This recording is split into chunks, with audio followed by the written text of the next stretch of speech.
am ngeen jàmm naka talax-lax réew meeg dajji dajjeeg lay bay Bassirou Diomaye Diakhar Faye ji ci fair play ma naan leen xëri la sëtub Kocc Barma bi nee la 17 6e mois 1937 à Diofior plus précisément ginnaaw yowmal xiyam ci fair play am ngeen jàmm tey dañuy tontu ay dof ci fair play tey damaa bëgg ñu tontu ay dof parce que fan yi maa ngi dégg coowal nu ngi koy tuddatee sax admissier balaa dara di leen fàttali rek ak di leen wax ne ceeb wàññeeku diw wàññeeku ak la cay dem ci fair play ku ko bañ nag na nga jënd li nga daan jënd rek day leer voilà maanaam ceeb beeg diwlin gi ak suukar si naxasa xandang naxasa Baye Diomaye comp na ci as lëf léegi képp koo xam ne wàññi mi dalaa métti parce que am na ñoo xamante buñ sañoon dara du wàcc ndax ñu mën di ko politiquer voilà léegi lépp wàcc na ci fair play ku wàññi bi neexul la nga daan jënd na wax dëgg yàlla dee ko jënde ci fair play am ngeen jàmm parce que nag ku doon politique dund gi daa seer nag wax dëgg yàlla mën ngaa dajj beneen paquet Baye Diomaye wàcce la lépp ci fair play ku corriger yaa xam maintenant damaa dégg ki nga xam ne mooy Baye Bouba Ndour wax dëgg yàlla man damaa xamul nag lu ma lay tontu parce que Bouba Ndour man li ma lay tontu laa xamul parce que man damay bëgg booy wax nga wax loo xam ne ki lay tontu dina man ni lii nga wax lii laa lay tontu gars yi dañuy dem déglu ji Bouba Ndour daal di ñëwaat Baye Bouba nag yow génn bëy nga muroo taa dàqoo weñ yéen daal nii yéen yi ànduleen ak kenn Baye Bouba Ndour démb fii nga toog di défendre Ousmane Sonko mais ñun xam nañ leen projet bi ñi ci nekk dëgg xam nañ leen ñiy njoos ak di maanaam xam nga ku nekk ni ngay dugg ci projet rek say projet nañ déglu ji Baye Bouba Ndour waaye dëgg yàlla Bouba Ndour de man lu may tontu xaw ma ko parce que nag dëgg yàlla nit ki booy wax danga naan man de li may wax fii laa jóge fii laa jëm kii ak kii wala lii ak lii mais njoos daa xewi maanaam di nga def njoos la gars yi dañuy dem déglu Bouba Ndour ñëwaat waaye bu leen fàtte ne balaa Baye Bouba ñëw Baye Ahmed Khalifa Niass nee na maanaam sàcc gi nu ma ko mën a waxee sax Baye Ahmed Khalifa nee na maanaam sàcc gi surprise la ci moom. man bi ñuy kii yëpp wax dëgg yàlla dama doon foog ne ñi ay affaire ay 30 millions ki 50 millions 200 millions foofu laa ko te woon waaye mais man sama bopp je suis surpris. tu es surpris kon daaw naru ah yow daaw gars yi bu ñu masaan dem géej ba ñëw daaw ñu la jox saw nar ah lu ma ci xam dof lu de billaay yaa mën a dof lu barke yow mal xëyam Baye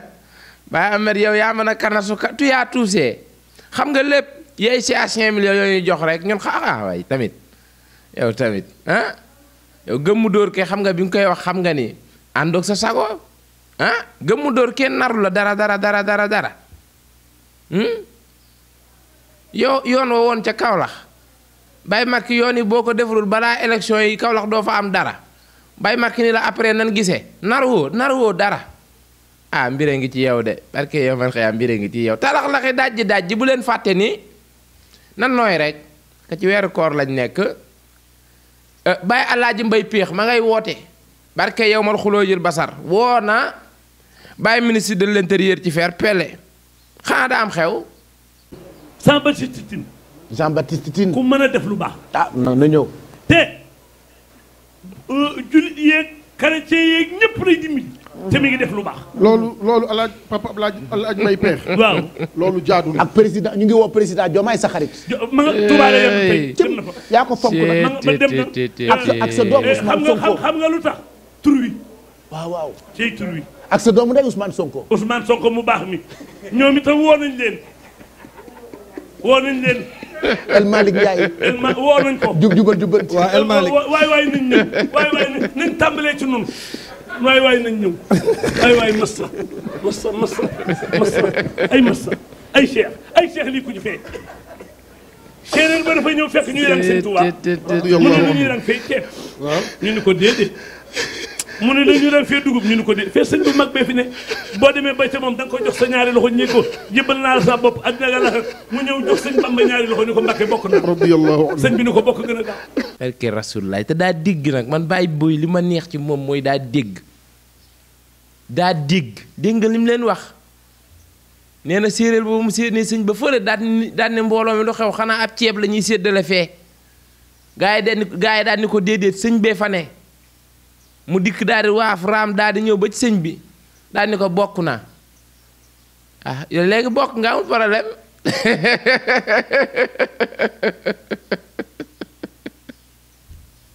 non gis nga père man li ma neex ci Mbaye Pekh mooy daa dégg nee na leen bokk na de nee na leen mi ngi ci biir jeex na xam naa déggoo leen yooyu kàll nag nee na séeréer bi ba mu dramee seen sëñ ba daan ni fee lu fa xew ñu ne ko sëñ bee fa ne ñu ne mu ni xanaa ab ceeb la sëñ bi séddale ñu ne ko déedéet mu dem daal di waaf daal di raam daal di ni sëñ bi bokk naa waaw bokk naa maanaam bokk naa sëñ bi ni ko bokk de moom moo gën a kawe sax jébbalu moom bokk na maanaam ci gàttal moom jébbalul Pastef daa dikk bokk biir Pastef Baye Mbaye Pekh man na kànja man na maafe i rasulillahi amul problème yow moom ubbil nañ la porte yi yow duñ la topp yow yàlla toppewul la dara gars yi léegi dañuy dem déglu ji Bouba Ndour mais man Bouba Ndour sans problème mooy man Bouba Ndour da ngeen koy déglu ñëwaat man awma lu ma ko wax awma lu ma ko wax parce que nag nit ki da nga naan man kii laay waxal wala kee laay waxal mais ñoom laay waxal dëgg yàlla kenn xamul daal looy wax léegi nañ déglu ji Bouba ñëwaat. ñi nga xam ne tey jii ñoom ñoo nekk ci nguur gi bi président Macky Sall di leen libéré xëyul suba rek ubbi grille kii yi nu mu tudd rëbës yi ne leen génn leen wala yeneen prison yi du dëgg parce que man dégg naa fii ñu ne président Macky Sall waxtaan na ak ñoom seen bopp wax nañ ko te man si logique rek laay demee tey jii man su ma nekkee ci kaso bi man ak 1000 personnes yaa ngi may dégg nga ñëw nga ne da nga ma bëgg a génne boo xamee état d'esprit Ousmane Sonko wala bu président Diomaye Faye xam ngeen ni dinañ ne yan condition lañ fiy génne loolu moom mooy question fondamentale boo may génne fii ci yan condition nga may génne du dëgg te boo may génne fii doo ma génne bàyyi samay ñoñ ci biir donc lan condition la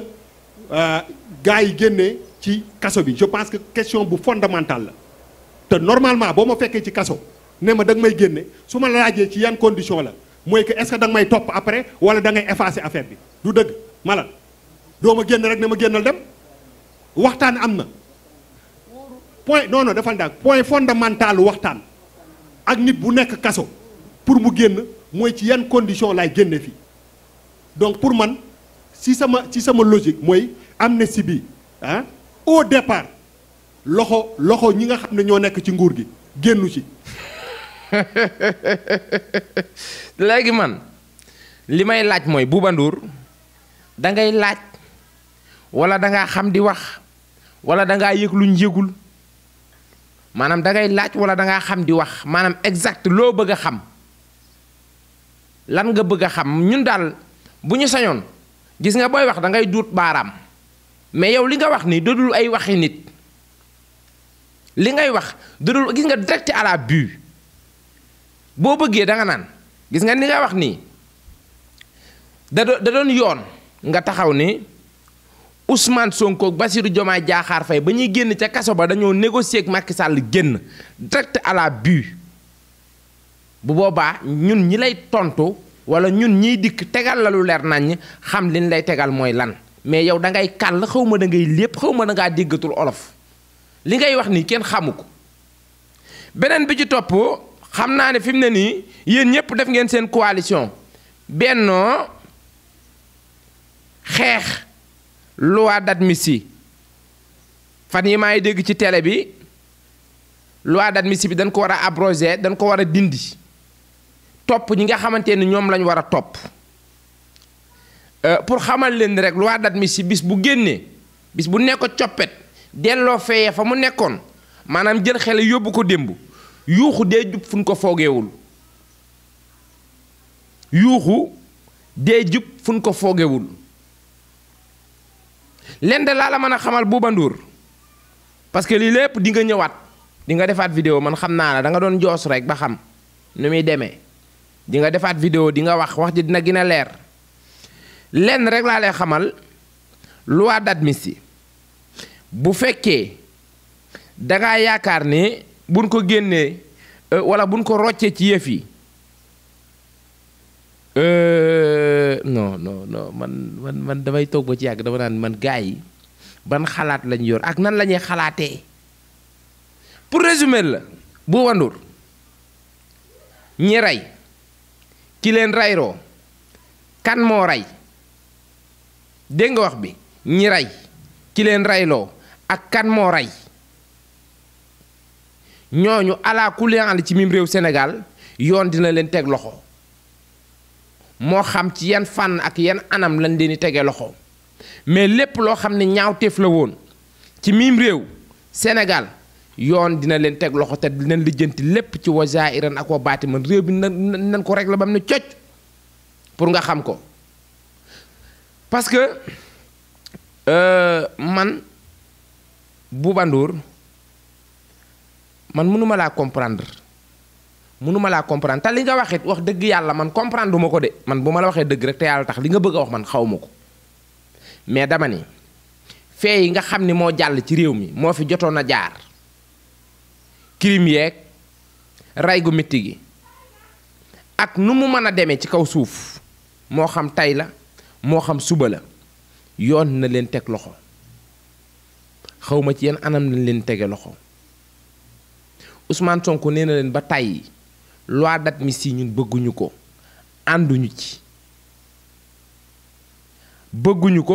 ànduñu ci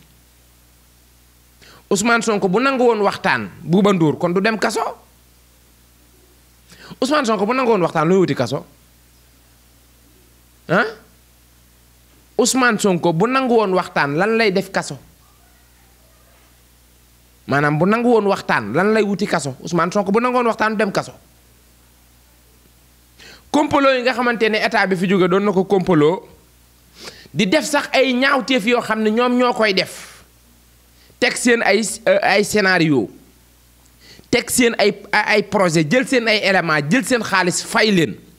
def seen mise en scène pour ñuy attaquer ay lieux wala ñuy yàq goo xamante ni ku ko dégg danaan waa kër Ousmane Sonko da ngaa foog ne loolu sénégalais xamuñu ko dama leen di tegal benn vidéo boo xam ne yàggul dara démb la li may wax rek maanaam yëfi matagul histoire lépp démb la xew fàtte xaju fi dama leen di wan benn vidéo boo xam ni extrait bu xaw a yem la 3 minutes su ma juumul mat na ko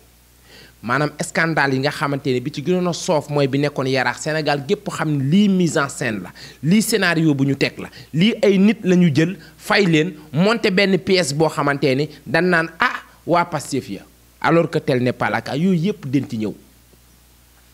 Baye Bouba maanaam loi d'amnistie bis bu ne ko coppet damay ragal sax seen télé boobu ah seen télé damay ragal yoon teg ko loi d'amnistie daal di Baye Bouba déglu li ñu ñëwaat nga def ak coono. ñu ngi doon di leeral ni mbir yi nga xamante ni xew na foofu ca Yaraax maanaam bis boobu nga xamante ni daanaka lakk nañ ko yow fekkee nga wala bokk am na loo nga xamante ne seetlu nga ko ci lan la woon exactement. ni bis tata bi ñu songoon ca Yaraax ak i cocktail molotov ñaari doomi aadama ñu bëri jële cee gaañu ci ñi ca jëlee gaañu kenn na ngi kook mi ngi nit ni yëf yi demee Modou Gueye la tudd juróom benn fukki at ak juróom-ñett la am. ba dal seen kaw def loolu. man daal jéey ji moom wax dëgg yàlla dama ci mën a xam man daal bi ma déggee affaire bi ne bëm. dara jotu ko. bon bi ñu génnee nag gars yi man affaire bi comme genre film la ma dikkee quoi. bon li ma doon wax léegi c'est extrêmement important. parce que dama jógee port d'habitude damay jaar port d'habitude mu jógee foofu di dem côté Yaraax. à la même heure par extraordinaire. ma tombé bis bi lekk. après quand j'ai demandé on m'a dit que am na ay samba boy yu fi ñëw ñoo taal bis suñu daw. waaw loolu la nga fekkee. mais non j'ai vu deux parties gis naa sapeur taxaw à gauche ak à droite. d'accord dans la chaussée. ñi taxaw à gauche ñi taxaw à droite. mais ku ci nekk ci ñoom yaa ngi tim benn groupe de personnes. mais ce qui s'est passé réellement xam nga ko parce que wàcc ma sama moto. mais j'ai assisté vraiment ci attentat boobu fekk naa ko gis naa ko sama bët kenn waxuma ko. attentat laa ko mën a tuddee parce que imagine Abdourahmane. gars yi clients yi commencé soxla porte bi la sànni cocktail molotov bi ci biir oto bi après affaire bi nag xam nga boo ko sànnee ci kanamam day tis dugg bi mu tisee nag après la jàpp commencé jàpp ci yére yeeg yooyu noonu waaw après man ci la perte génn ci verre bi verre gisee bi laa jaar waaw. di leen masawu baax a baax dama gis taxawaayu aftu parce que au-delà attentat bi dañu bëggoon téye économie dëkk bi. oto bi dafa yaboon ay nit ay banc assis la am na ñu toogoon am ñu taxaw.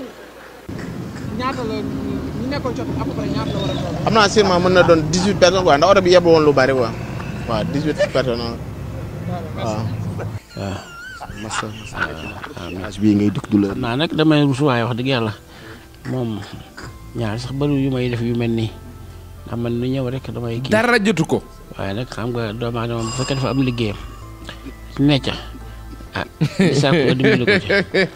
non man lu dimbali ko te yàlla tax ndax. dafa nga ne état day toog di xoole état mënut a di xool la loi là sur le terrorisme c'est une loi qui se justifie et moi je suis entièrement d'accord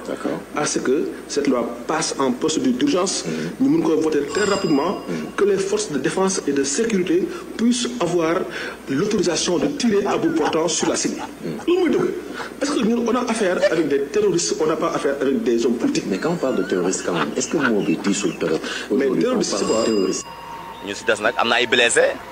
ama bu ma juumalee am na 5 blessés xaw ma 6 yoo xam ne ni sapeur évacué na leen quoi yóbbu na leen.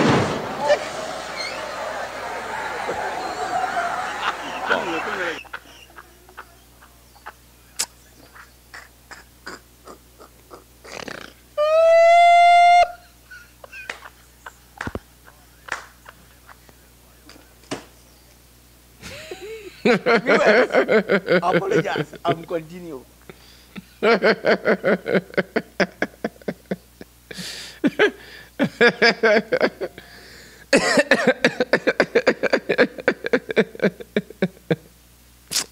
non Sénégal neexoon na c'est non Sénégal neexoon na gis ngeen vidéo yi gis ngeen yi xeetu mise en scène nga xam ni ñi fi nekkoon à l'époque nguur jaral na leen lu ne Baye Antoine waa këram Baye dara jëtu xolal ñoo taal bis bi ñoo def seen scandale ñoo def lépp ndax rek saboté passif ndax rek saboté gone yi waxee ñu la attentat terroriste waaw léegi lii nga bëgg ñun ñu admissier lii ci yenn raison Baye Bouba Ndour maanaam waxtaan bu dee am Macky Sall kan la waxtaanal ci wàllum ay admissier ah def say ñaaw tif def lépp Macky la gën a waay Macky la golo la gën a xam kër gu bari xaj li tax xel Macky Sall lan moo tax mu toog ba mu nekk xel mi ne yar ci admissier mu ne xaaral ma admissier réew mi mise en jour ko kenn dootul toppe kenn lenn mais loolu dafa yomb attentat bi mu amee Baye Bouba xam naa yow boobu xale nga ah ndax li nga wax nii kat daa mel ni lu bari fekkulu ci réew mi attentat bi mu amee ba jàll Baye Antoine Diome dem Assemblée nationale lii la wax. gis nga manifestation yi bu amee xale yi taal xam nga nan la ñuy tuddee cocktail molotov café Touba café Touba café Touba café Touba café Touba la ñuy tuddee cocktail molotov. xanaa yaa koy naan waxuma loolu dama ne fen yi tamit dañ ko admissier wala damay laaj rek maanaam fen ya woon dañ ko admissier damay laaj rek fen yi dañ ko dafa bokk ci loi d'admission bi ah alkazib de mu ngeen ko admissier di yàlla admissier wu ko moom barke yowmal xiyaam kii yëpp mën na doolu lii de lan admissier fee yi li nga xam ni ñoo taal parce que ñun amuñuy arme day leer rek ñun amuñu arme amuñuy fetal amuñu dara ñun amuñu arme amuñu fetal amuñu dara bi réew mi dëgëree ba dëgër def këcc booy yi bëgg a ñaxtu seen ak seen yelleef ay xeer daal gaay am nañ ko ay xeer moom non Sénégal a neex léegi Bouba Ndour tey moom mi nga xam ni moo toogoon à l'époque bi réew mi boy di ñaawlu Macky Sall ak ñaawteef yi nga xam ne moom la nekk woon ci réew mi tey Bouba Ndour moomu tey moo toog nee na te du ma ne nee nga parce que li nga wax defoo direct à la but li nga wax defoo direct à la but yow ñi ne ci nguur gi nga wax maanaam wax ji dese naa set bu fekkee dangaa ñime li ngay wax da ngay def direct à la but ni diw ak diw ak diw ñoo dem waxtaane nangam ak nangam léegi yoon topp la diffamation du yàgg waaw kon fee yi nga xam ne dafa amoon ci réew mi xew fi bu ko bàyyi Sonko nangoo baale sax ñun population bi ñoo ko baalewul te bu ko jéemee baale moom ci boppam ak nguuram ci lay yàqoo pour muy leer maanaam nee naa la ki rey ki leen rayloo ki tiire ak ka leen tiireroo noonu lépp dina leer kon su Bouba Ndour rek xamal la ni weeru koor gi ma mën ngaa naan ndox parce que woor ànd ki fen day leer rek xam naa gars yi waxuñu woor ànd ki fen waaw ndox moom mën nga koo naan ci fer pele rek waxu fi dara dof nga yow yi dof la rek waa kër yi su Ndour yi xawmal tax seen bopp yi liif nekku ci rek fii la toogoon ci plateau un jour naan non Sonko daa fan yu su Ndour ma ne ko kii moo ñàkk ay argument nag dof pilis la kii